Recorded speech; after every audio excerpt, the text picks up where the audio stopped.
and the law students. And today amongst us, we have a special guest who is well known to us. He's our brother advocate from Madurai High Court, Srinivasa Raghavan sir. We all know him. He has a webinar series, Lex webinar series. In fact, during the COVID-19, he was the first lawyer to start the online sessions, having almost completed more than 75 episodes. Even the Legal Eagles Allied had an opportunity to co-host one of the webinars along with sir. And today he's with us to discuss about the Hindu Succession Act. We already had sir's session in Legal Eagles Allied, and today he's going to deliberate in the aspirant's perspective also. Whoever has any questions, you can raise your questions to through the chat boxes when the chat box is open. And you may have a surprise from sir also. He might also post some questions. So be alert in his session, because he's a faculty, a guest faculty for the Judicial Academy. He trains not only the lawyers, he trains the judges, and he's for him law is passion. And on behalf of Legal Eagles Allied, it is a proud privilege to welcome you, sir. And we have amongst us in the participants list designated senior counsel Dr. A. Tyagarajan sir, one of the very senior member of the bar, and he is a faculty himself.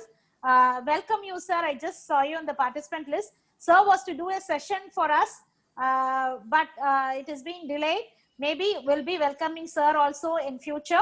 So each and every one of you who is connected here today, we are going to have a lively session. We can have the session till 5:45, because the third session will be beginning after 6 p.m.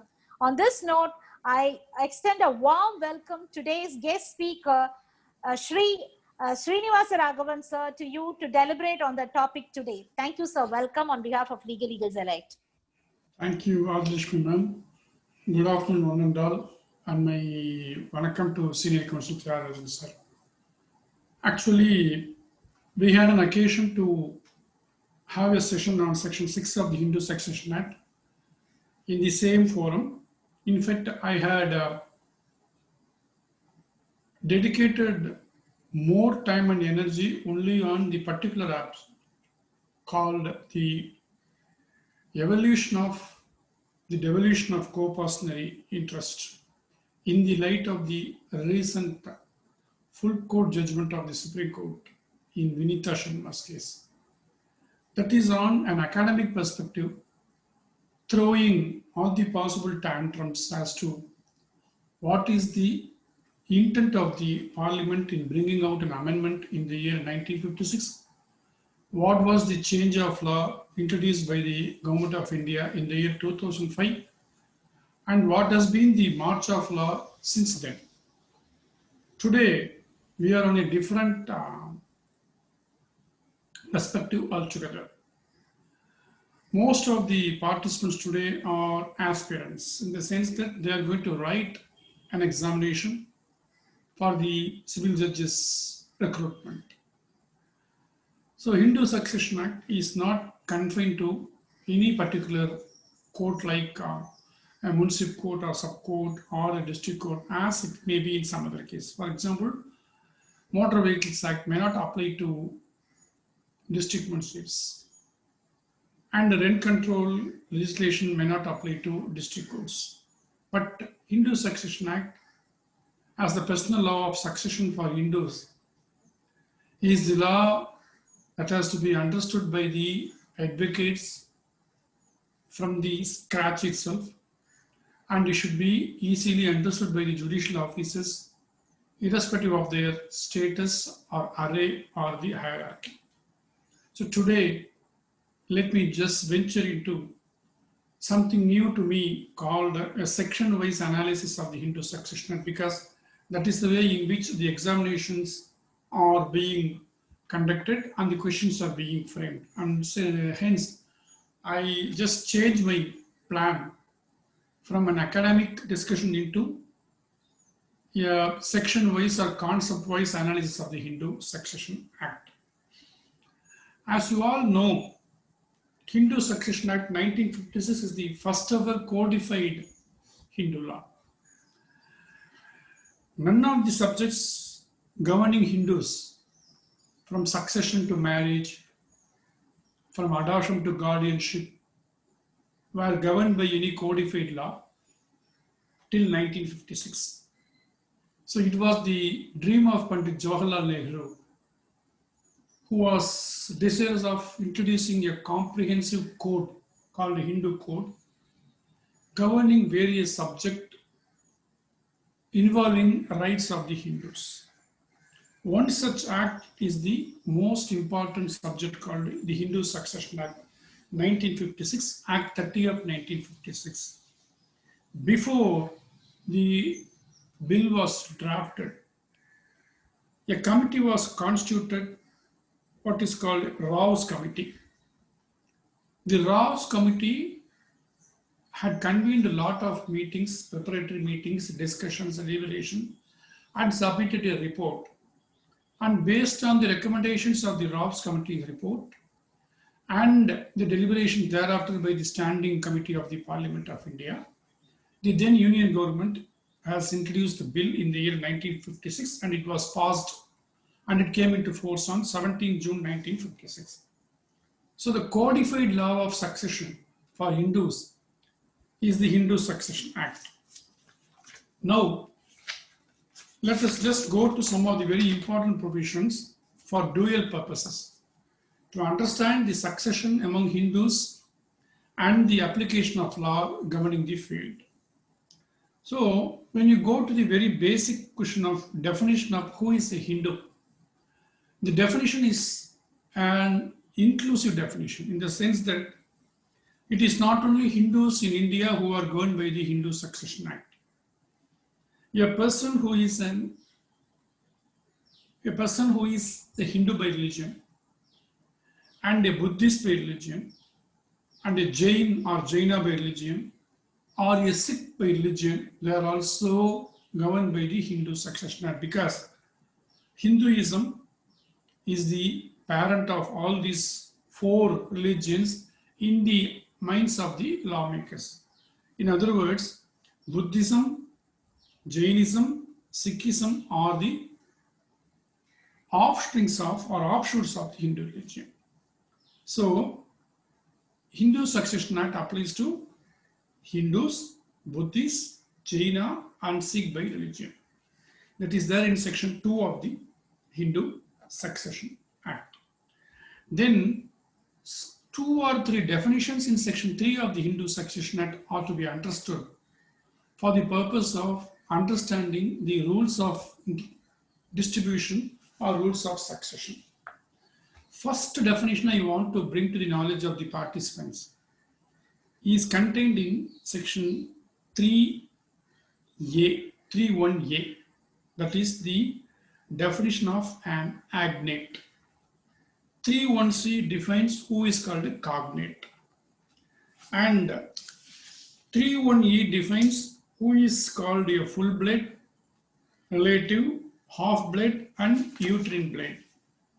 And finally 3.1f and g define hair and intestine. If we go to the definition of the word agnate, the section is very clear stating that one person is said to be an agnate of another. So a person can be said to be an agnate of another if the two are related to each other. It goes without saying. The relationship should be by which means is the question. So section 3.1a says an agnate is a person if the two are related by blood or adoption wholly through males. தமிழ்ல சொன்னா அப்பா வழியில blood relative உள்ளவங்களா agnate னு பேர்.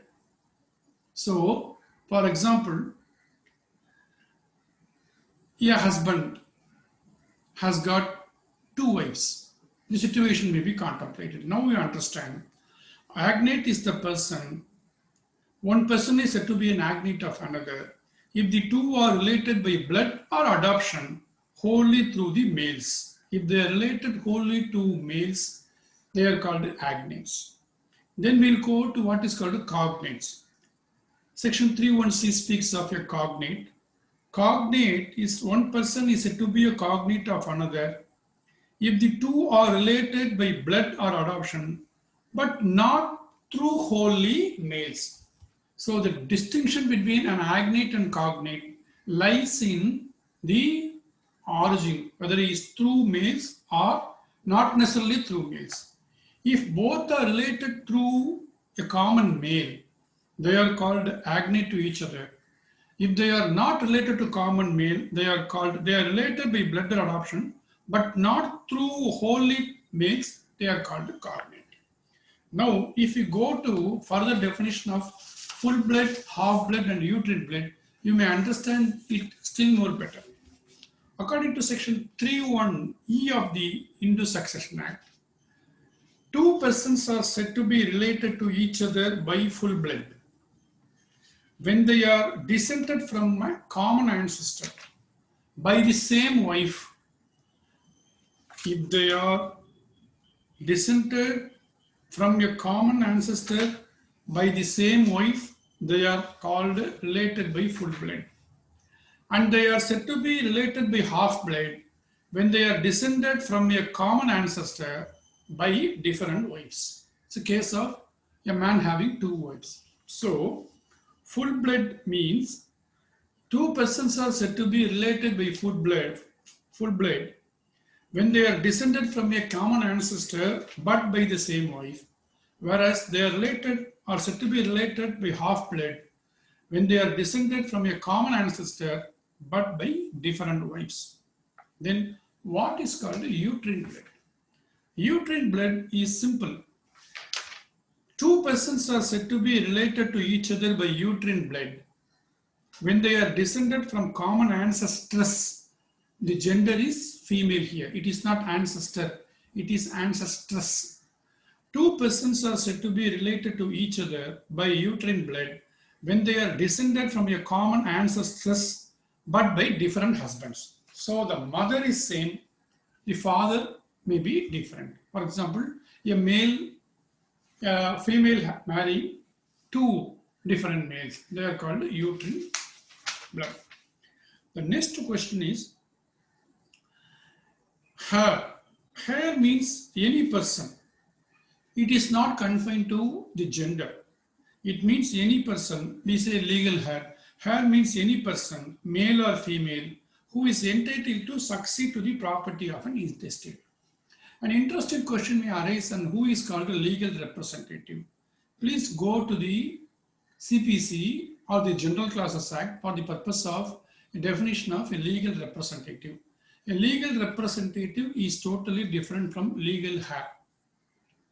All legal hairs must be legal representatives, but all legal representatives need not be legal hairs.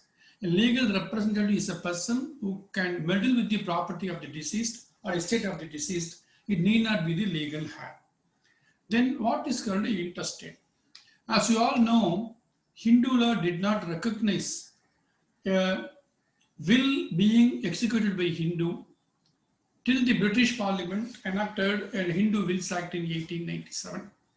So thereafter only, and after the advent of the Indian Succession Act in 1925, Hindus are entitled to write a will for their self-acquired property till 1956. So if a person dies by leaving a document called will, he is not said to be died intestate.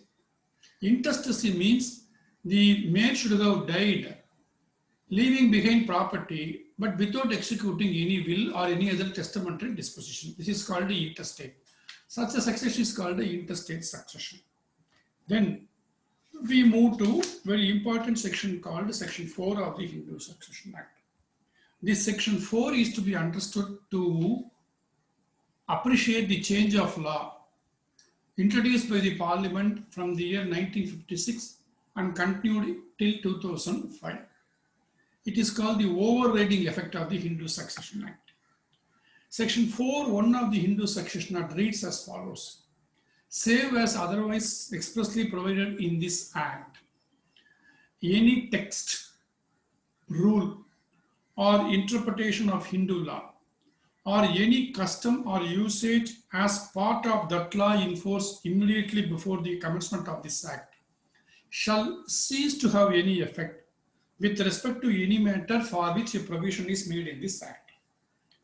தமிழ்ல சொன்னா Hindu succession ஆக்ட்ல ஏதாவது ஒரு விஷயத்திற்காக ஒரு provision இருக்குமேனே ஆனால், ஒரு சட்டப்பிரிவு இருக்குமே ஆனால், அந்த சட்டப்பிரிவுக்கு எதிராக வேறு ஏதாவது வழக்கமோ ஜாதி வழக்கமோ மத வழக்கமோ இருந்திருந்தால் அல்லது வேறு ஏதாவது ஸ்கிரிப்சர்ஸ் டெக்ஸ்ட் புக் இருந்தால் அவையெல்லாம் இனிமேல் செல்லுபடி ஆகாது. This is what is the whole effect of section 4 of the Hindu Succession Act.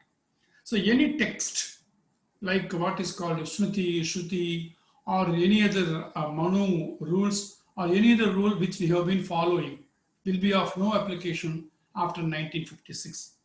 Any rule or interpretation of Hindu law which was in force before 1956 or any custom or usage will have no application provided there is a provision in the Hindu Succession Act governing the field. If the Hindu Succession Act is silent on any particular subject, then any text or rule or interpretation or usage or custom may be applied.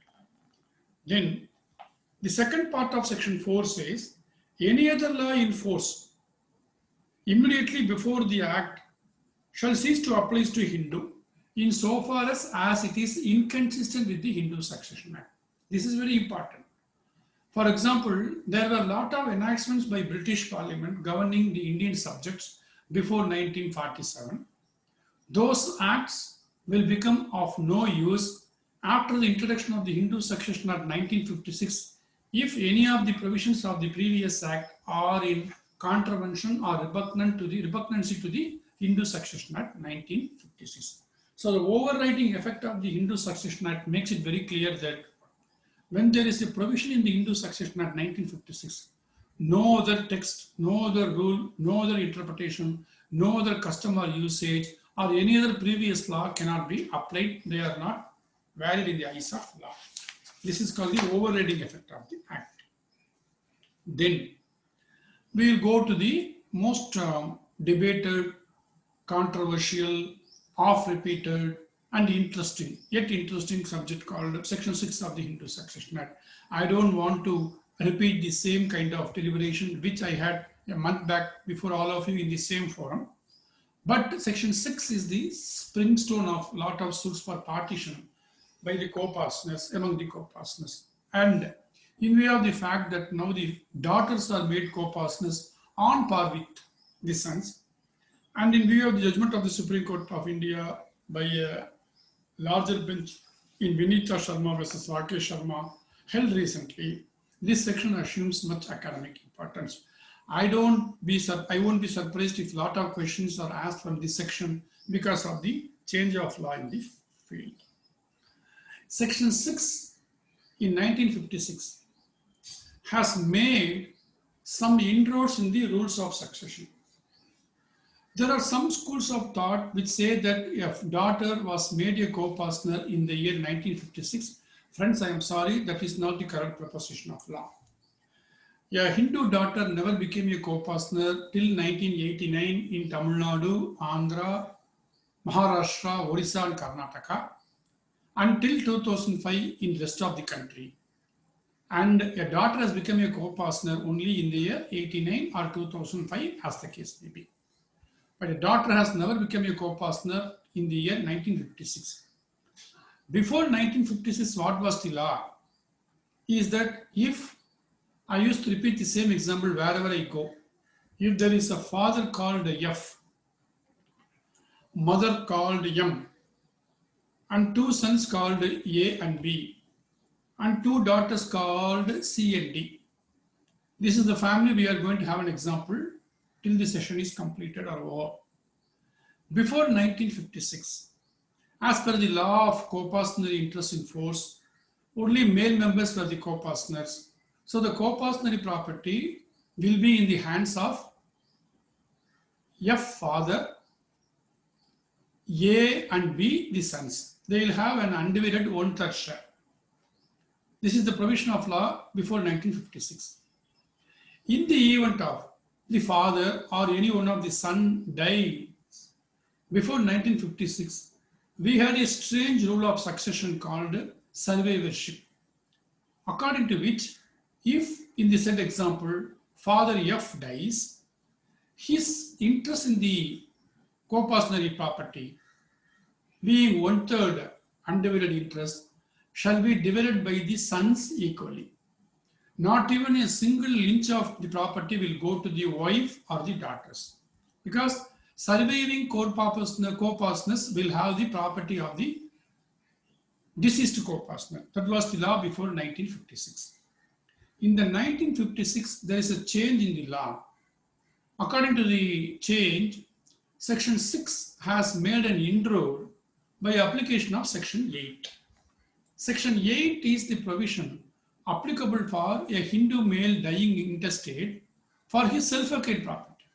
So, what the Parliament done, it has made an inroad in Section 6 stating that two conditions are fulfilled means the sons will not take the one-third share of the father among themselves only.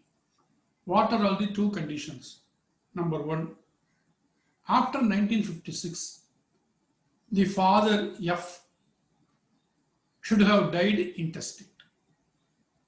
And on the death of the father F, there should be at least one class 1 female heir available for the father, so that the new rule section 6 will be applicable. So two conditions should be fulfilled. When the act came into force, there must be at least one surviving class 1 female heir, and the father should have died intestate. If these two conditions are fulfilled means the one-third undivided share of the co-partner, deceased co-partner, will not be taken by the sons only in equal share. His one-third share in the given example will be divided by his wife called Mother M, his two sons called A and B, and his two daughters called C and D.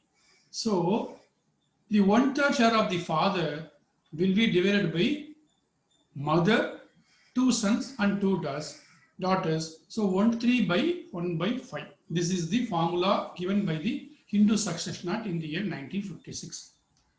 But what happens if the father has not died intestate? Had he left any will, what will happen? Here comes into question Section 30 of the Hindu Succession Act. Section 30 of the Hindu Succession Act is the new change brought into in the year 1956, according to which a Hindu co-partner has got every right to execute a will with relating to his undivided co-partnership interest.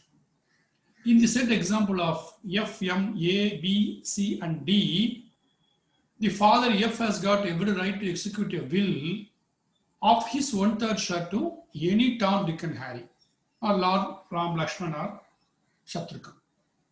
If that be the case, the property will be taken over by the person who are the beneficiary of the will. Then the question of survivorship will not apply.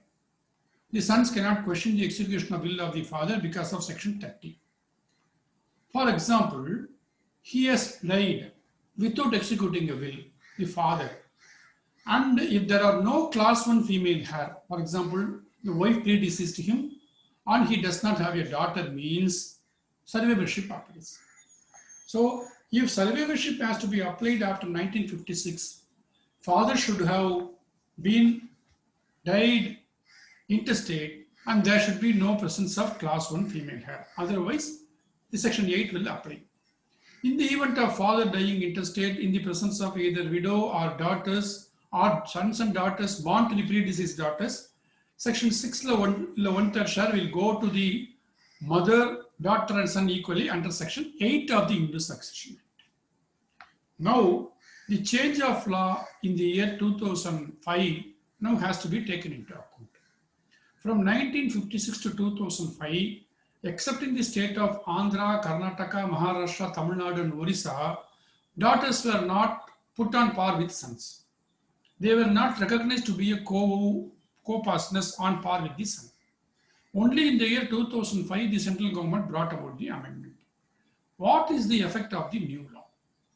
So now we are supposed to forget what was the judgment between 2005 to 2019, 2020, because Vinita Sharma's case is going to operate retrospectively because all judgments are retrospective, and Vinita Sharma's case is not made a subject matter of prospective overruling. So after 2005, what is a change of law means? Irrespective of the death of the father, a daughter is also made a co-partner on par with the son. But her right to enforce a partition would crystallize only from the date on which the amendment came into force. That is, the date is 9/9/2005. So section 6 as substituted by Act 39 of 2005 clearly states that a daughter shall become a co-partner by birth and her right can be enforced from 9/9/2005 onwards. From 2005 to 2020, the Supreme Court and Madras High Court were having a view that to claim a right on par with son, the daughter should become a co-partner means father should be alive on 9/9/2005, because there was a thing called a notional partition.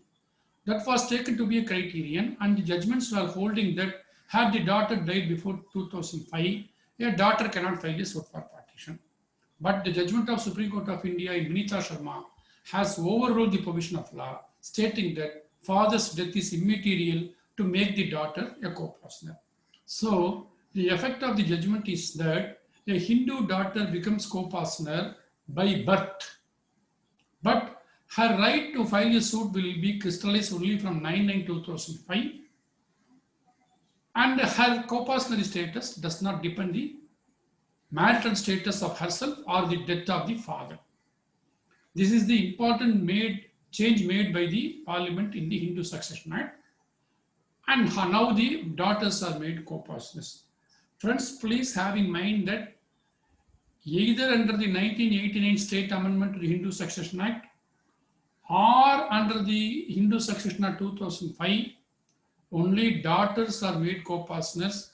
Please bear in your mind that the mother or wife can never be the co-partners under the law of the land. Please understand this. So after 2005, the daughter becomes a co-partner on par with the son. So now, if the same example, if the father F dies intestate after 9/9/2005, what will happen? The share of the father before his death would not be 1/3, it will be 1/5, because the deceased father has 1/5 share, two sons will have 1/5 share each, and two daughters who are become co-partners become entitled for 1/5 share each. So 1/5 each they will have.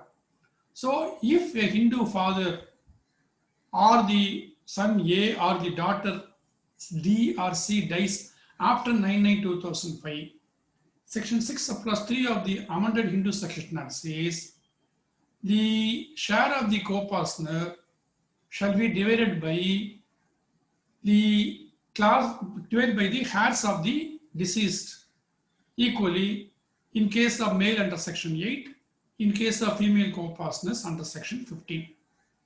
The remainder of the co-partner in the hands of sons A, B and daughters C and D will continue to be the co-partner with all incidents of co-partner, because Section 6(1) and 6(2) of the Hindu Succession Act as amended says a daughter becomes co-partner with all incidents of co-partner. Here I could find that some of the women advocates who are fighting for the rights of women and some of the women or lady presiding officers, they hold that the interest a daughter gets under Section 6 will be governed by Section 14 and it will be enlarged. Please, friends, that is a wrong notion. Please have in your mind that Section 6 is very clear. Section 14 has got no application for your interest under Section 6 of the Hindu Succession Act. Section 14 is totally governed by a different plan. So as per section 6 in statute as on date, a female daughter, a daughter who was born to a Hindu co-partner becomes a co-partner or part with the son. She becomes a co-partner by birth. Her status of a co-partner is relating back to the birth, but she can enforce the right only from 9/9/2005. Her marital status or the father's death are not the criteria. After 9/9/2005, if a male co-partner or a female co-partner dies, means their interest in the co-partnery will be divided by the heirs in the case of male under section 8 and in case of female co-partner under section 15 of the Hindu Succession Act. This is the culminating effect of section 6 as of now. Now, we will have to go to section 8 of the Hindu Succession Act. I told you, section 8 is the general rules of succession in case of males. Please forget section 6 for the time being, because section 6 applies only for the co-partner interest. It deals with the devolution of co-partner interest. Now it is more, it is applicable for both male and female. I'm sorry, both male and female. But section 8 is the rule of succession for the self-acquired property of a Hindu male who dies intestate. As I told you already, 1925 we had an act called the Indian Succession Act. Indian Succession Act is the act that is secular in the nature of application for wills executed by all the religion. So, if a Hindu male has self-acquired property, which is not an ancestral property or a co-partner interest, and if he died intestate, his property will be divided as per the rules in section 8 of the Hindu Succession Act. So section 8 applies for the self-acquired property of the Hindu male and the 1/3 share of the co-partner share of the Hindu male. Now we'll see what is called section 8. Section 8 says, the property of a male Hindu dying intestate shall devolve according to the provisions of this chapter. Here we have 4 kinds of legal heirs under section 8 for a Hindu male: class 1 heir, class 2 heir, class 3 heir, and class 4 heir. We'll see one by one. Section 8 says, the property of a male Hindu dying intestate shall devolve according to the provisions of this chapter. A. Firstly, it means preference goes to the first class. Firstly, upon the heirs being the relatives specified in class 1 of the schedule. So, to understand this, we'll have to go to the schedule appended to the Hindu Succession Act. According to section 8A, if a Hindu male dies intestate, his property will be devolving according to the relatives specified in class 1 of the schedule. If I say who are all schedule 1, you will understand. Son, you just imagine in my said example, I speak of the father F. When father F dies, class 1 legal heirs will be son A and B, daughter C and D, widow, that is his wife, mother, and mother of the deceased. Friends, please find that unfortunately, who is absent, who is left out in section 8A and schedule 1? Unfortunately, the father is left out. The father is not a class 1 legal heir under section 8 of the Hindu Succession Act. So it is the son, daughter, singular means plural, widow, mother, and in case of son and daughter predeceasing his father, the predeceased son and daughter of the sons and daughters will be the class 1 heir. Father is totally excluded. In case if class 1 heir is not available for a male, then secondly, section 8 subclass A says, secondly, if there is no class 1 heir, then the property will be devolved upon the heirs in class 2 of the schedule. If you go to class 2 of the schedule, the first person is the father. So, for a Hindu male, his sons, daughters, widow or widows as the case may be, and mother and predeceased sons and daughters legal heirs are class 1 heir but his father is the first preferential class 2 heir. Then sons, daughters, daughter, brother and sisters, they come under the class 2 heir.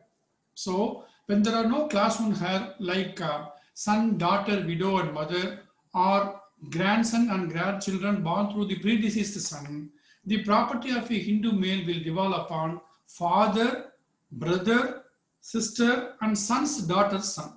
But there is a distinction.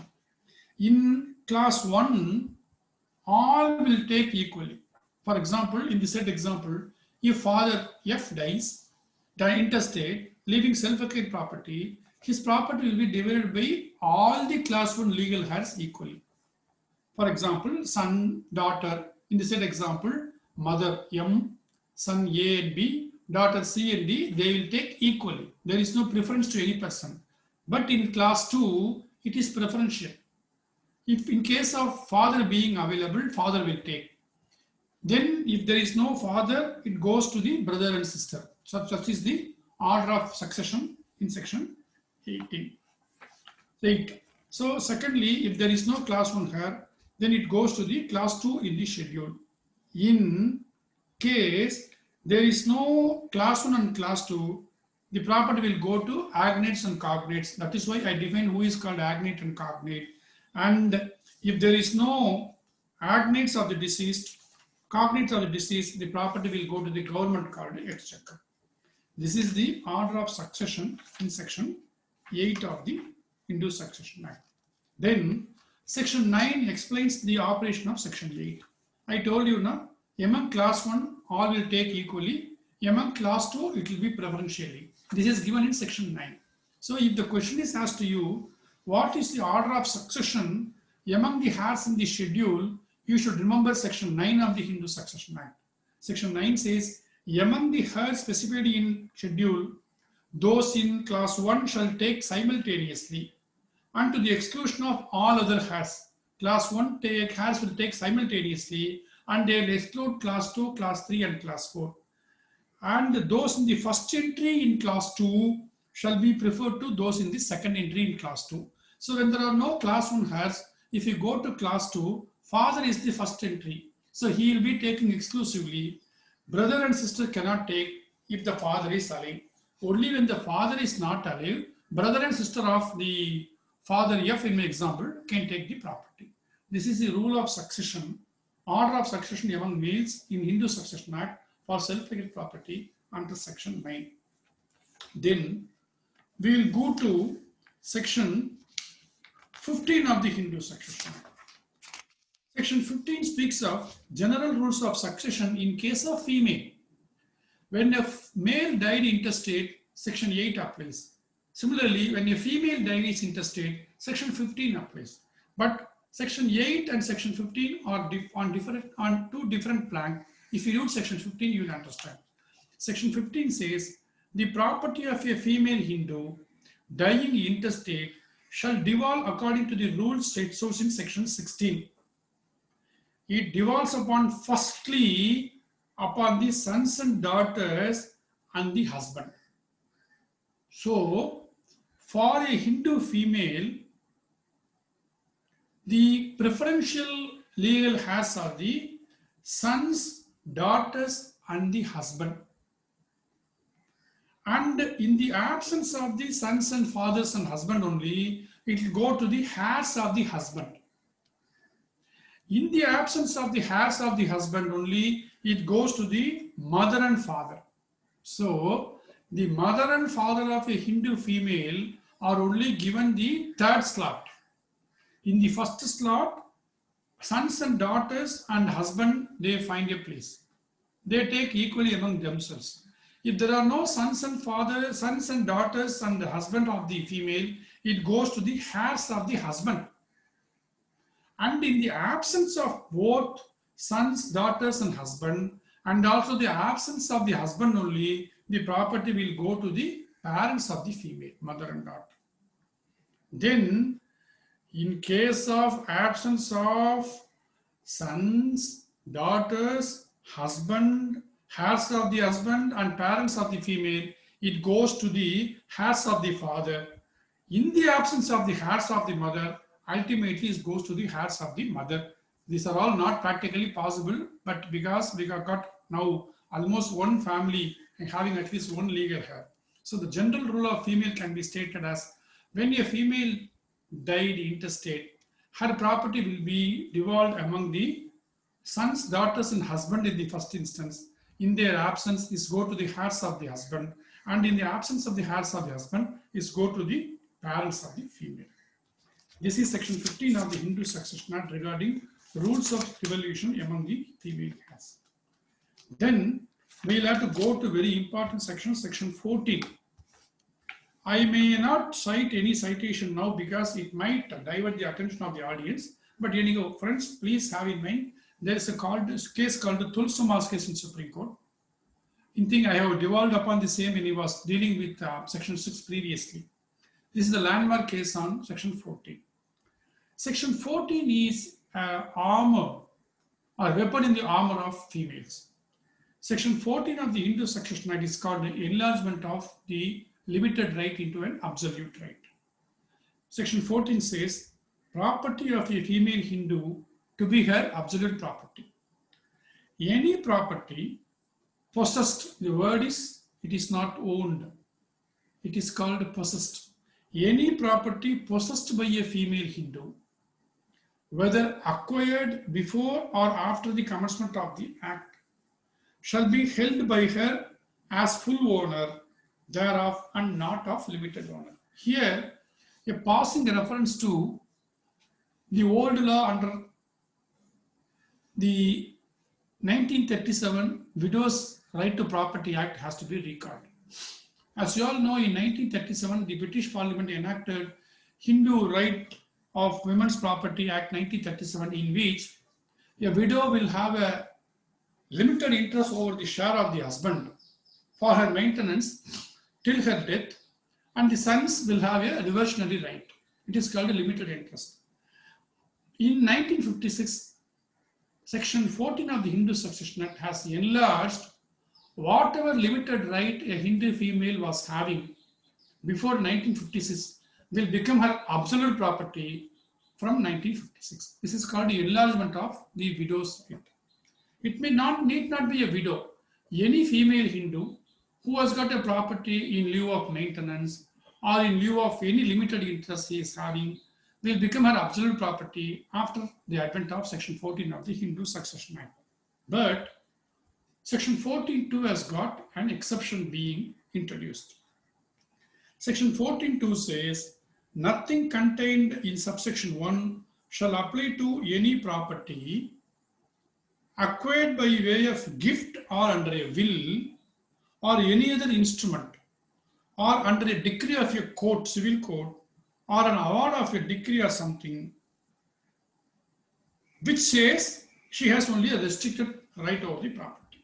So 14 subclass 2 says, in case of a female inheriting a property only a limited interest, by means of a will or a document or a court of a civil jurisdiction or any instrument, such a limited right will not be enlarged under Section 14 of the Hindu Succession Act. The matter has gone to the Supreme Court. The Supreme Court held that explanation or second part of Section 14 is not in the nature of complementing Section 14 subclass 1. So the Supreme Court has given an interpretation. Section 14.2 says that whatever right a female has been given under the document before 1956 will get enlarged, and whatever new right she gets by way of any document after 56 will not be enlarged under Section 14 of the Hindu Succession Act. This is called enlargement of women's right. Here once again I want to make a word of caution that the co-partnership interest a daughter gets on becoming a co-partner because of the 1956 Act can never be enlarged under Section 14 of the Hindu Succession Act, because Section 6 of the Hindu Succession Act says if daughter becomes a co-partner and she will take all the rights of the co-partner with incidence of co-partnering. So incidence of co-partnering means a daughter becomes a co-partner will have the same rights and liabilities of that of a son So the co-partnership interest a female as derived under section 6 will continue to be a co-partnership against her sons and daughters. It cannot be her absolute property. Then we will go to section 25, disqualification in the Hindu Succession Act. A is the father and B is the son. A has got lot of property. So long as A is alive, the property will not come to B. So unless the father is done away, B cannot get the property. B suspects that A may execute a will, thereby bequeathing his property to anybody except B. So what he does, as we saw in all the movies, B kills A. Here, B is the murderer. Whether he can inherit the property of the father, because the murder took place only on account of a chance of getting the property wholly inherited by him. Section 25 says a murderer is disqualified. This question I have been finding frequently in the judicial officers examination.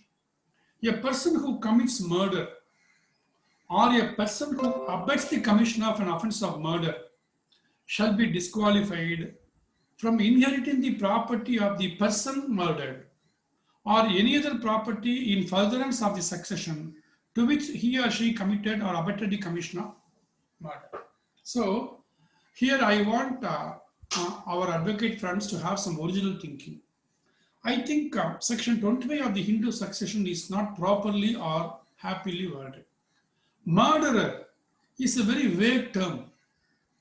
Murder has to be interpreted in the light of section 302 or 304A or 304B or any other new sections being introduced where a murder is equated to what is called homicide. It must be a culpable homicide amounting to murder. Section 25 does not make any such distinction. So I would have been very happy had the parliament used the word convict of offense of murder. That would have been a meaningful interpretation of this section. Anyhow, we are not on that, only an academic interest. So in my opinion, I have seen a lot of judgments. In fact, there are a lot of articles in Law Journal where the word murderer is defined to be a person who is convicted of murder of his father. And in such a person, the murderer cannot inherit the property of his father. The disqualification is only for the property of the person murdered. So he cannot inherit the property. A person who has got a right of succession is called a person who is having a kevitable interest. A person who is having a kevitable interest, if he commits the murder of the owner of the property and the chance of succession open to him wholly, he is disqualified under section 25 of the Hindu Succession Act. Then section 26 says converts descendants disqualified. Here also there is a nicety of difference. Section 26 says where before or after the commencement of this act, a Hindu ceased or ceases to be a Hindu by conversion to another religion, children born to him or her after such conversion and their descendants shall be disqualified. So please have in mind that who is disqualified? It is not the Hindu who was converted. It is the children born to him or her after such conversion who are disqualified to inherit the property. The exception, when the succession open, when the person dies, had the children become Hindus, they become entitled to. So the purpose of this section is to see that a person who is converted to any other religion except Hinduism cannot inherit the property of the father if the succession takes place after the conversion, and if they come back to religion of Hinduism after the what is called the death of the before the death of the father. In case of when the succession opened, they remain to be Hindus and reconversion, the disqualification is removed. So only converts, descendants are disqualified and not the converts themselves. Then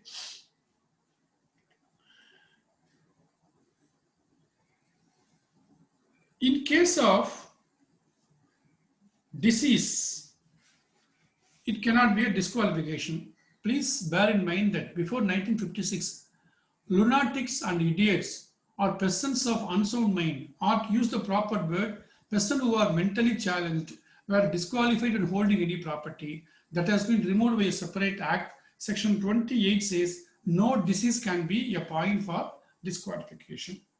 Then comes escheat. Section 29 is called escheat. If an intestate, if a person, male or female, intestate has left no legal heir at all, ஒருவேளை a person died intestate having left no legal heir at all, either in schedule of the Hindu Succession Act, any of the schedule or entry, then the property will go to the escheat. It is called, the property will go to the government's kitty. It is called the escheat. It is another important question of academic interest. Before going to section 30, that is the final section, section Hindu Succession Act, we have to go to section 29A of the Hindu Succession Act. Here also comes Article 254 of the Constitution of India being applicable. Friends, I may not take much time. I may take 10 more minutes for this aspect. 29A is no doubt an amendment to the Hindu Succession Act, introduced in the year 1989, came into force in the year 1990. So it is called Act 1 of 1990, according to which a daughter, a Hindu daughter, is on par with a Hindu son and made a co-partner by birth. But the section 29A has got two important factors to be considered. To become a co-partner on par with your son, a daughter born to a Hindu male should not have been married before the cutoff date called 29/3/1989. So, if a person is married before a particular date, she is not a co-partner as per section 29A of the Hindu Succession Act applicable to Tamil Nadu. A daughter who was married after the said date has become a co-partner. She has got every right and she can enforce a partition against the brother and father. And had any partition taken place before the date, that partition is also saved. Even under Act 39 of 2005, any previous partition or alienation before 20th December 2004 are saved. They cannot be reopened. But the question is, how can state government amend the Central Act? Here there is a judgment of Madurai Bench of Madras High Court, which according to me is not correct, because here we have to go to Article 254 of the Constitution of India. Article 254 speaks of repugnancy of the law between the central and state.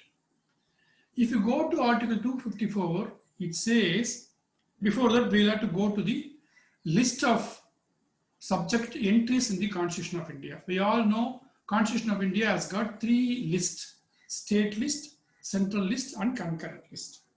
So when the state list is there, the entries are there, the subjects are called entry, the government of India is incompetent to enact any law in the state list. That is why a lot of times, without the even general public's knowledge, a lot of subjects are converted or shifted from state list to concurrent list. And the central list means where the state government cannot make any law because it is the exclusive domain of the government of India. The concurrent list is the area where the lot of interests or subject matters or entries in which both the government of India and state government can pass laws. The issue is what happens if there is a clash of interest between the state law and the central law with respect to a particular subject in the concurrent list. Article 254 says, in the event of clash of the Central Act and the State Act, no doubt Central Act will prevail. But there is an important exemption or exception in Article 254, subclause 2, according to which if a state assembly passes an amendment or a law, which is the subject matter of the concurrent list, and if it is sent to the assent of the Union Government and the President of India, and if the President of India gives assent to the state government amendment, means irrespective of the clash of interest, only the state law will prevail over the central law. The condition is that the state government should have passed the resolution or the bill in the assembly. It should have been given for the sent to the assent of the President of India on the advice of the cabinet or the council of ministers.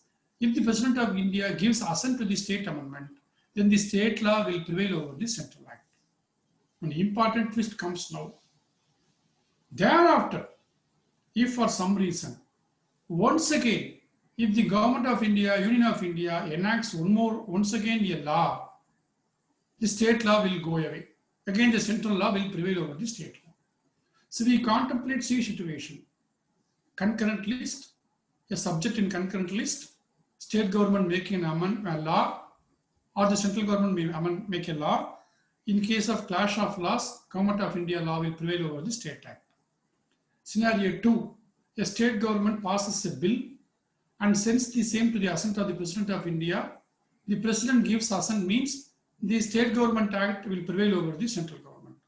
Scenario 3, thereafter, if Government of India brings a new law on the same subject, then state law will go and central law will prevail over the state law. This is what is Article 254. The best example I would cite, and I would be citing is the Suyamaryadi or Suyadrita marriage applicable to Tamil Nadu. Except the state of Tamil Nadu, it is not in force anywhere in the country. You all know Hindu Marriage Act says that there are some ceremonies fixed for the Hindu marriage. Otherwise, the marriage is not valid.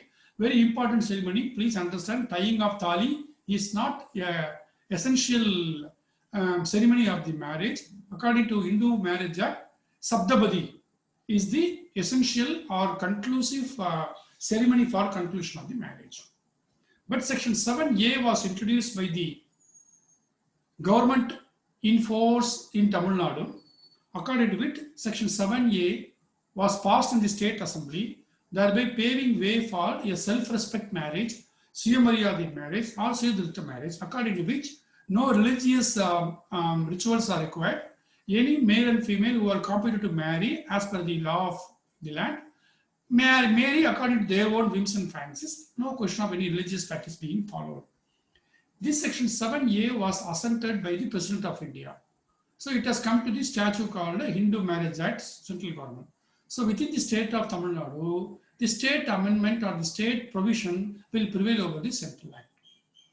Tomorrow, for example, the present union government brings a new act stating that no, there must be one religious function in Hindu Marriage Act, means the Section 7A will go. Another example is the Jallikattu. There is a provision in the Central Act called the Prevention of Cruelty to Animal Act, in which exhibition of animals and gaming of animals and taming of animals for sport purpose is banned. But there is an exemption for the government of Tamil Nadu and other states. Such an exemption was made by a bill. It was passed. President of India gave assent. So now the state of government of Tamil Nadu can conduct Jallikattu because the state law will prevail over the central law. The same happened in the Hindu Succession Act. Section 29A was passed by the state government assembly and assented by the President of India. Actually, it is not the Tamil Nadu government who brought it for the first time. It was NTR in Andhra Pradesh who brought the law for the first time. Tamil Nadu has carbon copied the act. Not only Tamil Nadu, Karnataka, Maharashtra, Orissa, they carbon copied the act of the state of Andhra Pradesh. So these amendments were given assent by the President of India. But in the year 2005, the government of India brought a new law by substituting Section 6 wholly. There are a lot of repugnancy or contradictory provisions in the between Act 1 of 1990 and Act 39 of 2005. So there is a concept called implied repealing. A new act may overrule or repeal another act by an express provision or by implied repealing. Because of the repugnancy between the state act called Act 1 of 1990 and the central act called Act 39 of 2005, we can say at least from 9/9/2005, State Act of 1 of 1990 stands abrogated. So between 2005, from 1989 onwards, the Act 1 of 1990 would be deemed to be enforced. It is not abrogated from 1989 onwards because there was no repugnancy between this act and any act till 2005. But after 99/2005, we cannot say Act 1 of 1980 is a good law. So Article 254 has been applied. Now Hindu Succession Act, Section 6 will be the governing the rules. Now the question is, Section 29A is abrogated after 99/2005. So for those co-partners who become co-partner under 1989 Act, they can continue the ownership or they can continue the co-partner right till 2005 and thereafter. Now an interesting question may arise. A person who has become a co-partner in 1989, will she lose her right in 2005? I'll come to it finally at the end of this session. So Section 29A is a special provision applicable for Tamil Nadu, and it has been in force and it stands abrogated from 9/9/2005. Now the final section is Section 30. I already discussed, it is testamentary succession. A Hindu has got every right to execute a will, both for his self-acquired property and as well as for his interest in the co-partner property. Section 30 provides way for it. In case of a will executed, please see that Hindu Succession Act has got no application. It is always the Indian Succession Act that governs the testamentary succession called the will. Now, I want to pose one proposition to the participants. I'll be happy if any one of the participants is able to answer the question. I think Ms. Madhulakshmi will interact with me in finding the person who is going to answer the question. In the year 1989, after the cutoff date, in the set example of father F, mother M, first son A, second son B, first daughter C, third daughter, second daughter D, we assume that between C and D, two daughters, one daughter was married before 1989, another daughter was married after 1989. So the father is alive in 2005, assuming for a moment, it makes no difference. Anyway, father is alive in 2005. Now father is dead in 2019. In the meantime, there was a partition by the father F and sons S, A and B. Now, as of now, the daughter D, who has become a co-partner by dint of Act 1 of 1990, can she now be a suit for partition? If so, what will be the share to which she is entitled to? I want any one of the audience to answer this question, and the question may not be a single word answer. You should give at least a little bit of explanation in support of your answer. Please, anyone. Friends, anyone willing to answer can raise your hands or even post in the chat box. At least you can attempt.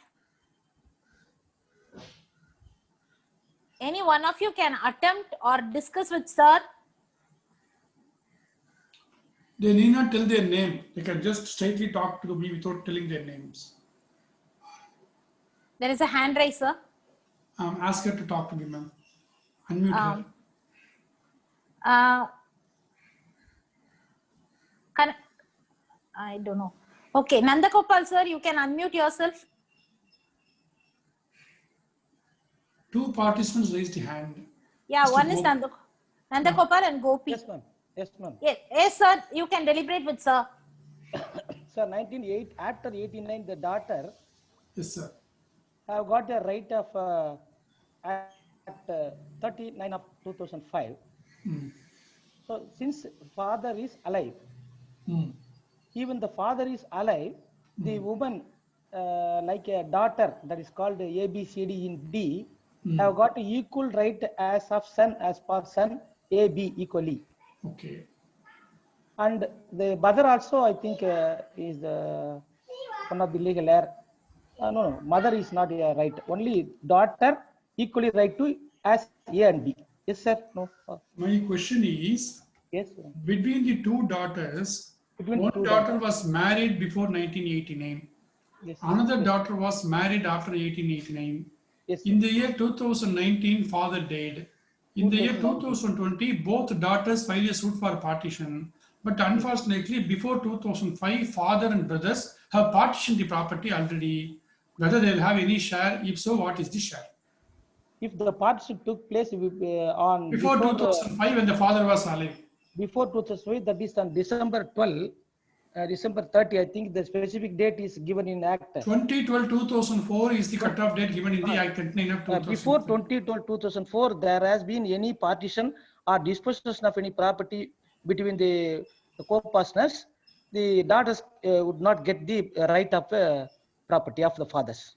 My question is whether a daughter who has already become a co-pastor in 1989, you are referring to the Central Act, which applies to place where the daughters were never co-pastors before 2005. My doubt is situation is they have already become a co-pastor even before 2005. Yes, according to 89 Act, Tamil Nadu Act. And one became a co-pastor even in 1989. 89. So what is her right? What is the difference over the partition that took place before 2005? What share each daughter will have? Can we ask somebody else to open up? There are so many people who raised their hands. Please. I leave. Sir, Nandagopal sir, நீ இருங்க. உங்களுக்கு போட்டி போட யாரா வராங்களான்னு பாப்போம். Yes, ma'am. Okay. Kanaka Lakshmi, please unmute yourself and try your luck.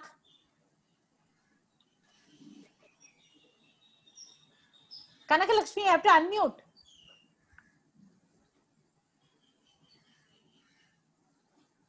Yes, ma. Yes, sir. Good evening, sir. Good evening. So, in this particular instance, I think second daughter full right, full share equal to the sons, and first daughter will get a notional share. Okay, my question is, what is the effect of the partition took place before 2005 between the father and two sons? Before 2005, it took place, no, sir? Yeah, there was a partition between the two sons and father before 2005. What is your answer for the partition deed? Okay. And father dies only in 2009. Father dies only in 2019, subsequently. I don't doubt the right of the daughters to get a share under the new act. My question is under the 1989 act. Correct. So they will not get the share, sir, then. So you say the partition will bar their right? Yes, obviously. Okay, any other question, any other answers by anybody else? We'll try, sir. Yeah. Any answer contra to what Ms. Kanakalakshmi has told me? Okay. Maybe I'll ask Mr. Ganapati. You can unmute.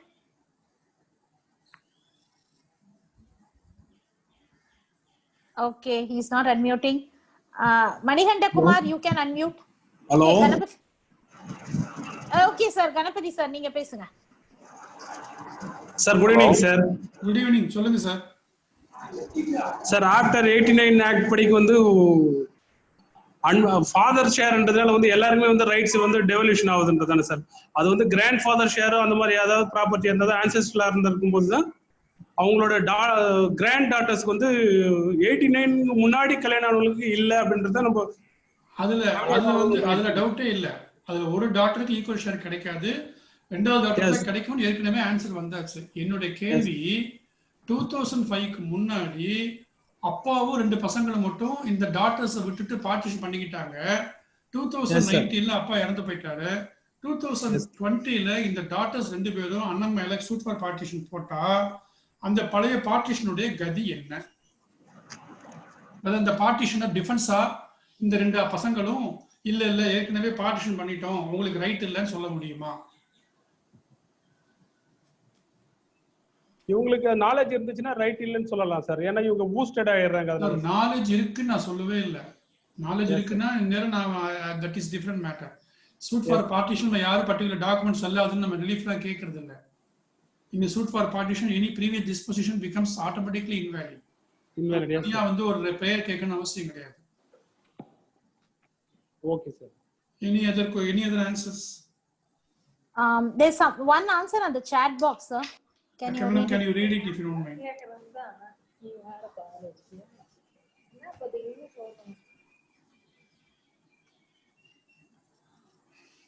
1989ல ரெண்டாவது daughter 89க்கு அப்புறம் ரெண்டாவது daughter marriage ஆகுது.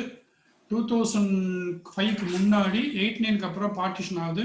2019ல அப்பா இறந்து போறாரு. 2020ல ரெண்டு daughters சேர்ந்து அண்ணன் மேல suit for partition 1/4 share each கேட்டு போடுறாங்க. இதுதான் facts of the case.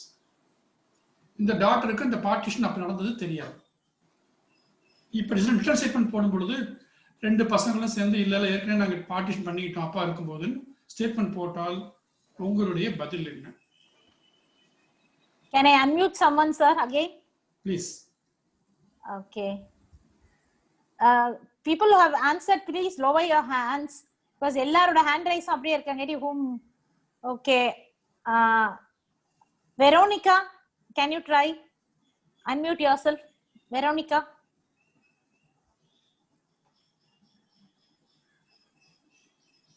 Okay. Rekha, why don't you try unmute? Rekha. I think these should be answered both by only by women mostly and by men. Yes, Good Rekha. evening, sir. Good evening. Good evening, sir. Sir, according to Tamil Nadu Act, succession by survivorship of with effect from 23/5/3 to 1989. Yes. Clause 2 states that 29A succession by survivorship. The clause 2 says that the partition in a joint Hindu family, the co-personal property shall be so divided as to allot to a daughter the same share as is allotable to a son. Okay. But what the subclause 5 states that nothing in clause 2 shall apply to a partition which has been effected before the date of commencement of the Hindu succession, Tamil Nadu Amendment Act 1989, sir. I said partition after 89 before 2005. I meant a partition after 89 before 2005, not before 89. Yes, sir. Yes, sir. Before 1989, that would be the answer. Had there been a partition before 89, you cannot reopen. The act itself Yes, is very clear. Yes, sir. Even in 2005 Act, there is a provision from 20th/12/2014. If there has been a partition thereafter, they are not saved, but partition before 20th December 2004 are saved. My question is otherwise. There was a partition by brother and father after 89 before 2005. Yes, sir. I have framed the question so trickily so that people think twice, thrice, or 5 times at least. Okay, sir. Okay, sir. Thank you, sir. Thank you. Yeah. Any other answers on this particular premises?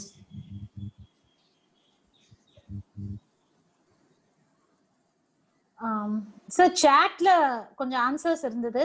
Can anyone read it for you or? Yeah, please. Can anyone read? I will be happy. Um, This is what is going to be an important doubt for the judges and advocates hereafter because of the judgment of Vinitha Sharma's case. Okay, sir. One Archana has told that self-acquired property of father can make partition to all son and daughter, or he had full right No, it to is not left daughter. self-acquired. It is not self-acquired. It is ancestral. Even though he is a co-personal name. Whether father or no, not one. Both daughters get 1/4 share as per a recent Supreme Court judgment. Daughters get a right by birth. Second, one more. Who is that? That is without any names or some mobile name. Both daughters get 1/4 share as per recent Supreme Court judgment. By lady get bench. Daughters get right by birth. I don't know If the name. anyone says both daughters get equal share, they are not right. A Second daughter daughter. who was married before 89 will not have an equal right with that of another daughter. Then Kanaka Lakshmi has told second daughter gets share from father's share. Father's share. Second daughter gets share from father's share. I'm not fully happy with the answer. And Any other answers? Mr. Kandasamy has told daughter will get half share. Which daughter? Just Either he's C or put D. C or no, D. sir. D will get a half share. Half share. No, there are 2 sons now. Yes, sir. Then how can it be half share? Then one another answer is by virtue of Vinit Sharma case, partition gets reopened and daughters C and D will get. Oops, I'm sorry. Then next. Petition can't take place. Partition can only take Sudha place between the Silvarani, you ask Sudha Silvarani to unmute her mic. Sudha Silvarani, sir. Yeah. Sudha Silvarani, please raise your hand. Sudha Silvarani. Yes, sir. She has risen her hands. Please Yeah, unmute Sudha. Yes, Sudha. Yes sir சொல்லுங்க sir கேக்குதா sir உங்களுடைய chat box உங்களுடைய ஆன்சரை பார்த்தேன். Can you explain the answer? Can you expand the answer? உங்களுடைய பதில் என்ன இருக்கு? சார் பார்ட்டிஷன் 2005க்கு முன்னாடி பார்ட்டிஷன் பண்ணிருந்தாங்கன்னா அந்த அன்மேரிட் டாட்டரோட சேர்த்து பார்ட்டிஷன் பண்ணலனா அந்த பார்ட்டிஷன் இன்வாலிட் சார். அந்த பார்ட்டிஷன்ல அன்மேரிட் டாட்டர் பிளஸ் 2 சன்ஸ் மூணு பேருக்குமே ஈக்குவல் ரைட்ஸ் இருக்கு sir. Very good answer, madam. I congratulate you for the right answer. I'm very happy over the answer. This is what I want from you. So, before 2005, she has suddenly become a co-pastor. So, any partition by the father and brother in the absence of daughter D will not bind daughter D. So, daughter C will have only a right under the father. Whereas daughter D becomes a co-partner, so the partition will not bind daughter D. So daughter D can file a suit for partition on par with son as 1/3 share, whereas daughter C will have only the share under the father. Madam Sudha Sundaram Silvaraji, madam, I'm congratulating you for the very good answer you have given. Yes, sir. Thank you. There is a Malishma, prize. There is a prize from you to her, sir. I'll give her, no problem. Whatever price you want to say, I'll give it to her. Excellent. And I have one more question. I want to pose the question once again. This is open to everybody. Yes, sir. This will be a tough question. I think I expect your audience will certainly give an answer. Shall I say the question now? You can proceed, sir. Yes, sir. You can proceed. Okay, the question is very simple. The same example of father, mother, 2 sons and 2 daughters. Okay. Let us forget the Tamil Nadu Act. You just forget the marital status, forget everything. 1982, there was a partition and the father gets some ancestral property. 1985, the father dies, leaving behind his widow M, 2 sons A and B, and 2 daughters C and D.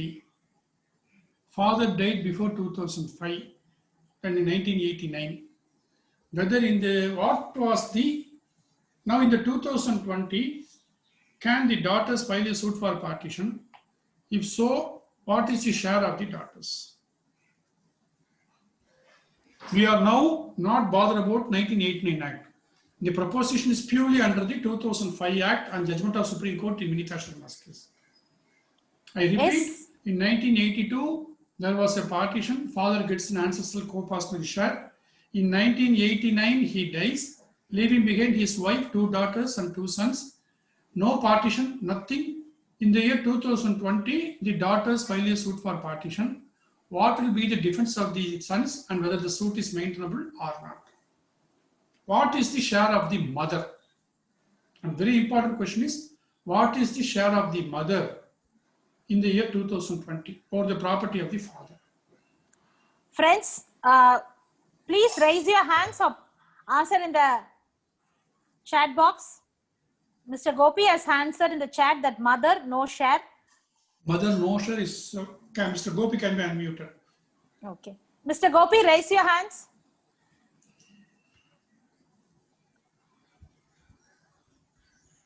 Mr. Gopi, sir, Senior Advocate Tyagarajan sir has risen his hand, sir. May I unmute I'll him? be very happy to interact with him. Please unmute him. It's my privilege to talk to him. Hello. Sir, welcome, sir. Welcome, sir. Welcome madam. எனக்கு கொஞ்சம் unmute பண்ணி விடுங்க. நீங்க already unmute ஆயிட்டீங்க. பேசுறது எல்லாருக்கும் கேக்குது sir. கேக்குதா? என்னோட ஃபேஸே தெரியல, அதனால தான் சொல்றேன். சார் உங்க கேமராவை நீங்க ஸ்விட்ச் ஆஃப் பண்ணனும் சார். சார் ரொம்ப சந்தோஷம். சார் நான் வந்து ரொம்ப சந்தோஷப்படுறேன் உங்களோட பேசுறதுக்கு. உங்க blessings எனக்கு வேணும். செக்ஷன் 6-14 வந்து ரொம்ப கிளியரா கிளாரிஃபை பண்ணி கொடுத்தீங்க ஸ்டூடண்ட்களுக்கு. Thank you sir. உங்க கன்ஃபியூஷன் இல்லாம. Thank you sir. அப்புறம் வந்து இந்த மர்டர் சொன்னீங்க இல்லீங்களா? ஆமா சார். அது அந்த காலத்துல அவங்க டிராஃப்ட் பண்ணும்போது மர்டர் அப்படின்னு கான்வென்ஷன் நடத்திருப்பாங்க. சோ அதனால இப்போ நம்ம we are in 2020 அதனால வந்து அந்த காலகட்டத்துல அவங்களுடைய டிராஃப்டிங் அப்படி பண்ணிருக்காங்க. அப்ப 304A B எல்லாம் கிடையாது. கரெக்ட் அந்த காலத்துல மர்டர் அப்படினாவே கன்விக்ட் நீங்க சொன்னீங்க. அந்த மாதிரி அவங்க பிரிசீவ் பண்ணிட்டு தான் பண்ணிருக்காங்க. ரொம்ப நைஸ் ஆஃப் யூ சார். ரொம்ப சந்தோஷம். Thank you sir. வாழ்த்துக்கள் சார். Thank you Sir. sir. Thank you. Thyagarajan sir, thank you sir. எப்ப சார் பேச போறீங்க? ஒரு வாட்டி ஃபிக்ஸ் பண்ணி உங்க பிஸி ஆயிட்டீங்க. அடுத்தது உங்களை கூப்பிடுறேன் சார், நீங்க பேசணும். I'll call you sir. கண்டிப்பா கண்டிப்பா உடனே கூப்பிடுறேன் உங்களை. கண்டிப்பா sir. Thank you sir. Thank you sir. Thank you ma. Thank you. All the very best. Thank you sir. Thank you so much. Mr. Gopi, please unmute. Mr. Gopi, please unmute. வணக்கம். Yes madam. Yes madam. Sir உங்களுடைய answer என்ன? அம்மாவுக்கு என்ன share, டாட்டர்ஸ்க்கு என்ன share? அம்மாவுக்கு வந்து share கிடையாது sir. இல்ல, ஏன்னா ஆன்செஸ்ட்ரல் ப்ராப்பர்ட்டினால வைஃப் மதருக்கு வந்து there is no share. But explain பண்ணுங்க. இப்போ நீங்க 89ல அப்பா இறக்கும் போது அது எப்படி டிவைட் ஆகும்? 89ல அம்மா அப்பா போது எப்படி டிவைட் ஆகும்? எப்படி ஷேர் டிவைட் பண்ணிப்பாங்க? யாருக்கு எவ்வளவு பங்குன்னு மட்டும் சொல்லுங்க. 89ல வந்து ஆன்செஸ்ட்ரல் ப்ராப்பர்ட்டி இருந்தா ஃபாதருக்கு வர ப்ராப்பர்ட்டி சன்ஸ் அண்ட் டாட்டர்ஸ்க்கு மட்டும் வரும். ஒன் ஈக்குவல் ஷேர் வரும், ஒன் ஷேர் வரும். அதனால அம்மாவுக்கு 0 ரைட்டா? Yes yes. According to you அம்மாவுக்கு ஒண்ணும் கிடைக்காது. அம்மாக்கும் மதருக்கும் எதுவும் வரும். சோ அப்பாவோட ஷேர் என்ன ஆகும்? அப்பாவோட ஷேர் செக்ஷன் 8 பிரகாரம் வைஃப் பிளஸ் பசங்களுக்கு கிடைக்கும். நான் அம்மான்னு சொல்றது அவரோட வைஃப் தான் சார். நான் அவரோட அம்மாவை சொல்லல. நான் அம்மான்னு சொன்னா அந்த எக்ஸாம்பிள்ல நான் சொன்னேன் எஃப் ஃபாதர் எம். நான் சொன்ன அம்மாங்கிறது இந்த டாட்டரோட அம்மா. அவருக்கு வர ஒரு ஷேர் வந்து 1/5 திருப்பி அகைன் டிவைட் ஆகும். சோ இப்போ இந்த டாட்டர்ஸ் ரெண்டு பேருக்கு எவ்வளவு? 1/5 + 1 + 4 அப்படி. டாட்டர்ஸ்க்கு எவ்வளவு? டாட்டர்ஸ்க்கு 1 + 1/4 + 1/5 வரும். சரி, ஓகே மேடம். வேற யார் இருக்காங்க பாருங்க. ஆன்சர் இருக்காங்க சார், நான் பார்க்கறேன். வாலண்டியர்ஸ் chat பாக்ஸ்ல ஏதாவது ஆன்சர் கரெக்ட்டா இருக்கான்னு பாருங்க. there is Prabhavati Mohanraj. Prabhavati, please unmute ma. Good evening sir. Good evening. Sir, my answer is mother will not get a share. A, B, C and D each will get 1/4 share because C and D are co-partners. Okay. Mother can never be a co-partner to the property. Okay. In 1989, when the father dies, what will happen to his share?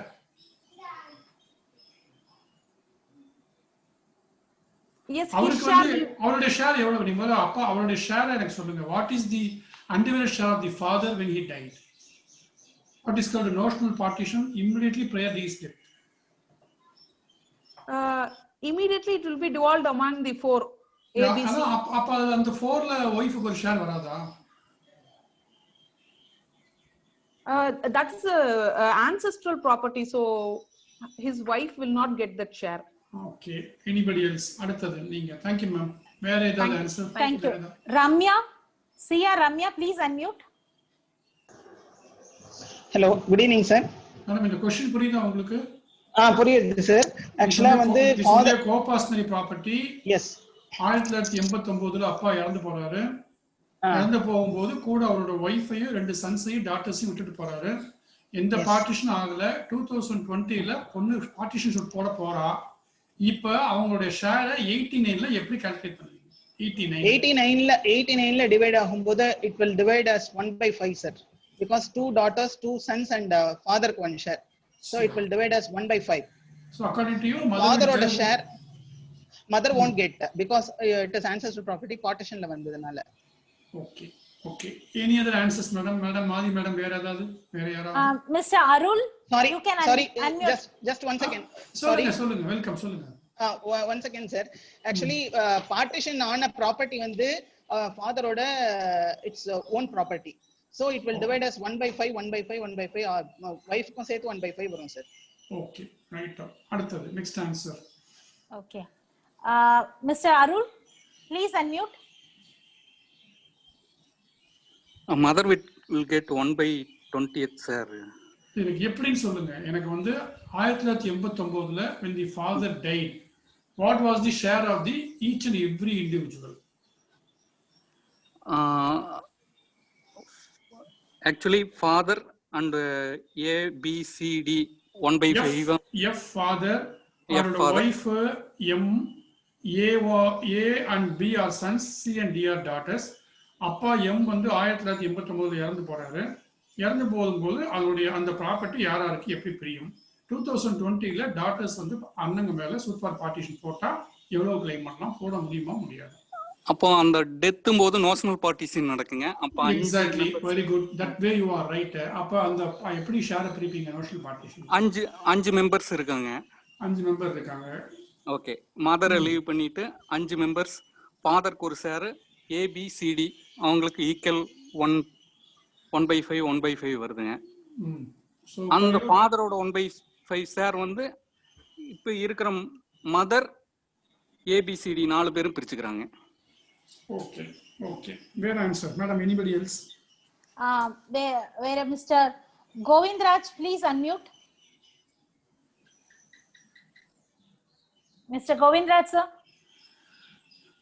Okay, Mr. Gunasekharan Mani, please unmute. Madam, there is one B Vidya. அவங்க யாருன்னு பாருங்க. Hand raise பண்ணிருக்காங்களா sir? B Vidya the chat box வந்திருக்காங்க. B Vidya. Okay, Vidya, please hand raise. Vidya? B Vidya. Yeah. Sir, good evening, sir. Good evening, ma'am. சொல்லுங்க. Sir, before 2005 Act 1989 அவர் இறந்திருக்கப்ப அவருக்கு ஒரு share, 2 சன்ஸ்க்கு 2 share sir. So each 1/3 sir. So அந்த 1/3 father ஷேர எல்லாரும் ஈக்குவலா share பண்றப்ப mother daughter 1/2க்கு 1/15 sir. Sons 2 பேத்துக்கும் 6/15 share sir. Okay, good. அடுத்தது வேற யாரும்? Okay. Mr. Ganapati, please unmute. Hello. Sir சொல்லுங்க. சார் இது மொத்தம் வந்து இதுல 20 ஷேர் அலாட் பண்ணி அதுல வந்து ஈச் 5 மெம்பர்ஸ் வந்து 4 ஷேர் சார். சரி. ஹலோ. அம்மாவுக்கு ஒய்ஃப் எவ்வளவு கிடைக்கும்? டிசீஸோட ஒய்ஃபுக்கு. Sir am I audible sir? You are audible sir. என்னோட क्वेश्चन, டிசீஸ்டோட அந்த ஃபாதரோட ஒய்ஃபுக்கு என்ன கிடைக்கும்? ஃபாதரோட ஒய்ஃபுக்கு வந்து அகைன் அந்த 1 ஷேர்ல வந்து இவங்களுக்கு 1 ஷேர் சார். மொத்தம் 20ல 1 ஷேர் சார் அவங்களுக்கு. Okay. Okay sir. Any other answer sir? Madam, anybody else? Senthil Kumar, Gunasekharan Mani. Sir please sir. சொல்லுங்க சார். சார் ஃபர்ஸ்ட் வந்து ஃபாதர் அண்ட் சன் 2 பேர் மொத்தம் வந்து 1/3 ஷேர் ஆகும் சார். சரி. அது ஃபாதரோட 1/5 ஷேர் வந்து 4 டிவிஷன் ஆகும் சார். அப்போ வந்து மதருக்கு வந்து 1/12, 2 டாட்டர்ஸ்க்கு 1/12 வரும் சார். இவங்களுக்கு வந்து remaining properties. Okay. Anybody else ma'am? Madam, Chitra Subramaniamங்கறவங்கள அன்மியூட் பண்ணுங்க. Chitra Subramaniam, please raise your hands.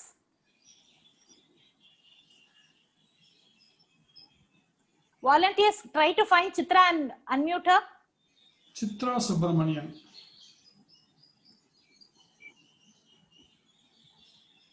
Good evening, sir. சொல்லுங்க மேம். சார் இது ஆக்சுவலா வந்து நான் அம்மாவும் அவர் இறந்து போனவருடைய அம்மாவும் உயிரோட இருக்கிறதா நான் எடுத்துட்டேன் ஃபர்ஸ்ட். இல்ல நான் அம்மா சொல்றது வைஃப். 4 குழந்தைங்க மட்டும் இருக்கிறது. ஓகேங்க சார். அப்ப அம்மா 4 குழந்தைங்க மொத்தம் 5 பேருங்க சார். 5 பேருன்னு சொன்னா நோஷனல் பார்ட்டிஷன் எஃபெக்ட் பண்ணணும். அப்படி பண்ணும்போது வந்து 1/5 ஷேர் வந்து ஃபர்ஸ்ட் அலாட் ஆகுது. அதுல அப்பாக்கு அலாட் ஆகுற 1/5ல வந்து ஒய்ஃபுக்கு அகைன் 1/5 போட்டு 25 1/25 வரணும் சார் அவங்களுக்கு. மற்றவங்களுக்கு வந்து 6/25 வருதுங்க சார். ஓகே. ஏன்னா 6லயும் கொண்டு போகணும் 8லயும் கொண்டு போகணும் சார் அவங்க 2 பேத்துக்கான. I'll come to it little bit later. Thank you for the answer. Anybody else ma'am? Sir, am I correct sir? இல்ல வெயிட் பண்ணுங்க, அவசரப்படாதீங்க. Just wait for some more wait. Okay. It's not a proposition that is very easy to answer, and it becomes a debatable headache for even for judges and senior counsels. Anybody else? There is Chitra Subramaniam, she has answered. Rekha had answered. Sudha, அவங்க எல்லாம் almost ஒரே மாதிரி uniform answer தான் இருக்கு. I'm just seeing. Sudha Selvarani பழையபடி ஒன்மியூட் பண்ணுங்க. Sudha Selvaraj. Sudha, please hand raise பண்ணுங்க. Sudha, okay. Unmute பண்ணுங்கப்பா சுதா. பேசுங்கப்பா. சுதா நீங்க அன்மியூட் பண்ணிட்டு பேசுங்க. I got very short time and now I have to finish my session. சொல்லுங்க. Totally 3 shares sir. Mother get 1/3 share. Daughters க்கு share இல்ல சார் இந்த இடத்துல. Okay. May I know why? அந்த விடோவுக்கு 1/3 share சார். இல்ல டாட்டர்ஸ்க்கு ஷேர் இல்லன்னு ஏன் சொல்றீங்கன்னு கேக்குறேன். லாஜிக் கேக்குறேன். 2005க்கு முன்னாடி அவங்க டாடி இறந்ததுனால அவங்களுக்கு கிடைக்காது சார். இப்பதான் வினோதா சர்மா அப்பாவுடைய டெத் வந்து இஸ் நோ மோர் இஷ்யூன்னு சொல்லிட்டாங்க. நீங்க சொல்றது வினோதா சர்மா ஜட்மெண்ட்க்கு முன்னாடினா I would have said yes. ancestral propertyல 1989ல இறந்ததுனால only சன்ஸ்க்கும் அவரோட விடோஸ்க்கும் மட்டும் தான் சார் வரும். உங்களை பொறுத்த வரைக்கும் டாட்டர்ஸ்க்கு ஷேர் கிடையாதுன்னு சொல்றீங்க. I want to know the reason why daughters have no equal share. Reason தான் கேக்குறேன். ஏன்னா அவர் 1989ல இறந்திருக்கார்ல சார். அதனால டாட்டர்ஸ்க்கு ஷேர் இல்ல sir. Okay thank you. next answer பார்த்துட்டு வரேன். Madam one mister we Arul our unmute பண்ணுங்க. மிஸ்டர் அருள் அவர் பேசினார் இல்லைங்க சார் இப்போ? அவர் தான் பேசினாரா? அருள் பேசினாரு சார். அப்ப வேற யாரும் பாருங்க, பேசாதவங்க யாரும் இருந்தா பாருங்க. then I'll jump to the answer stream. Senthil Kumar, mister Senthil Kumar please unmute. Hello சொல்லுங்க பேசுங்க சார். சார் இந்த கேஸ்ல பொறுத்தவரை சார் என்னன்னா notional partition can apply sir. Entire ப்ராப்பர்ட்டியை ரெண்டா டிவிஷன் பண்ணிடலாம் சார். அதுல 50% shall be allotted to the father, sons and daughters. Remaining 50% shall be allotted to the father. அதுல father 50% எப்படி கனெக்ட் பண்ணீங்க? Yes sir, notional partition 6 but notional partitionல 50% allotted to the father sir directly. அது ரெண்டு சன்ஸ்ல மொத்தம் ரெண்டு சன்ல மொத்தம் 3 பேர்ல. Yes sir, ரெண்டு பையன் ரெண்டு பொண்ணு இருக்காங்கல சார். ஆமா. அதுல 50 மொத்தமா இருக்க property 50% shall be allotted to section 6 படி notional partition allot பண்ணிடலாம். சரி. So அந்த ஃபாதருக்கு வர அந்த 1/4 share shall be given to again divided by section 8ல வந்து அந்த அம்மா வைஃப் கொடுக்கலாம். ஓகே. மேடம் இன்னொரு சான்ஸ் ஃபைனலா ஒருத்தருக்கு கொடுக்கலாம். யார் பாருங்க? ஸ்ரீபிரியா ராகவன் யார் பாருங்க? Sripriya please raise your hands. Volunteer please யாராவது ஸ்ரீபிரியாவை கண்டுபிடிச்சு unmute பண்ணுங்கம்மா. chat box she has written an answer. Shripriya, if you can hand raise. Yes, we have some more 200 more participants. To find the name is little difficult. Okay, then I'll go to the answer part of the story. Yes sir. Dear all the participants, I'm sorry to say that this is not a proposition that can be given an answer so easily, because it is the biggest headache we are going to face after the Vinitha Sharma's case. Please go through section 6 of the amended act very carefully. Section 6(1), section 6(2) and section 6(3) are to be seen with precision and very carefully, because notional partition as contemplated under section old 6 of Hindu Succession Act does not find a place in section 6 subclass 1 and 2 of the new act. Notional partition that was finding a place in the Hindu Succession Act 1956, even in the section 6(1) explanation 2 have been removed, and notional partition is retained only under section 6(3) of the Hindu Succession Act as amended. Adukuda, the notional partition referred to in section 6(3) says the notional partition is applicable only for this subsection. According to subsection 3 of section 6 of the Hindu Succession Act as amended, notional partition concepts apply only to person governed under section 6(3). Who are all governed by under section 6(3)? Please go through the opening initial lines of section 6(3). A Hindu dies after commencement of this act. It is not going to speak of a Hindu male or a female. It applies to both. So, the removal of notional partition under section 1, subsection 1 and 2 of section 6, and the inclusion of notional partition only under subsection 3 of section 6 has got some academic what is called academic interest. So, there is a danger of a proposition being put forward because of Vinitha Sharma's case saying that father's death is immaterial.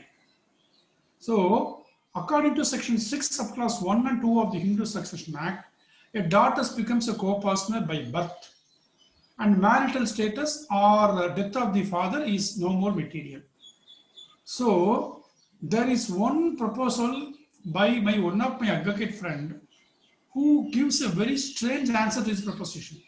He says section 6 of the Hindu Succession Act as amended has substituted the old Hindu Succession Act. It is not an amending act. It has substituted the Hindu Succession Act into 1956. So according to him, notional partition and the application of section 8 will commence only from 9/9/2005 because section 6 plus 3 says from the date of commencement of the act, if any male Hindu dies only, notional partition applies. So if the omission of explanation under section 6(1) and 2 regarding notional partition is given a serious consideration, in the said example, on the death of father F, the daughters are said to have become co-partners already because they are co-partners by birth. Father's death is immaterial. So when a notional partition takes place, the father's share and daughter's shares and son's share should be taken equally. It must be equally 1/5. And the father's 1/5 will be divided by the mother. But because of the omission of the word notional partition under section 6 plus 1 and 2, some of my friends say that mother or the widow of the father will get nothing because since the daughter has become already co-partner, they will take equally. Section 8 will apply only from 9/9/2005. Section 8 will not apply to a case after before 9/9/2005. So survivorship will apply by the co-partners. There is no question of application of section 8 before 9/9/2005. So the daughters and sons will take equally, giving 0 for mother. This is one school of thought. Another school of thought say that no, father will get 1/5, daughters will get each 1/5, and the sons will get each 1/5. So the 1/5 of the father will be divided. Some of them give the answer, but such a right can be enforced only from 9/9/2005 because section 6(1) starts with the word on and from the date of commencement of the act. So I am not here to give any specific solution to this issue. I want all of you to think, ignite a debate among yourselves by applying the fact and law in your mind, by reading section 6 of the old act and section 6 of the new act side by side. Understand why explanation 2 giving notional partition is removed under the new act. What is the effect of removal of notional partition under section 6(1) and 2 in the new act? What is the implication of retaining notional partition only for subsection 3 of section 6 under the old act? If notional partition is not going to take place before 2005, whether mother will get any share or not, this is to be seen 100% as an academic interest. I am not going to give any answer at all. And the act is retroactive. It is not retrospective, but Vinita Sharma's case is very clear, stating that the daughters becomes co-partners by birth. Their co-partner status does not depend upon the father's death or life, or it is not going to be depending upon the marital status. So she becomes a co-partner.